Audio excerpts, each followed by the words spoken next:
Hi, I'm dear friends, welcome back to my channel. This is Unity, and let's see today how to print out something in your game and what issue can appear. Let's see.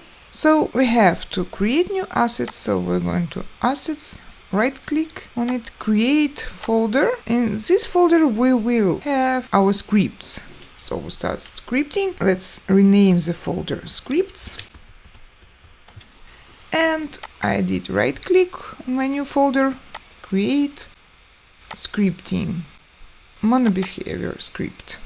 So double left click on my script, and here Visual Studio is opening, and let's start scripting.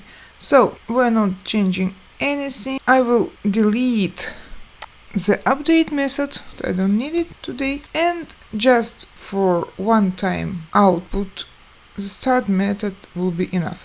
So let's start.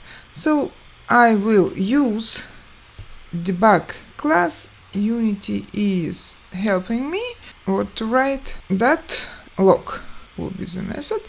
If you see amount list what you need and it's chosen, just press tab, and here you see Unity, as I said, helps us. Everything is explained. So I'm adding bracket, and here in quotes will be my text.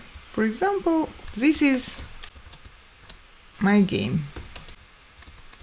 Something like this. And don't forget to add, as you see, the expected semicolon. Okay, now let's try.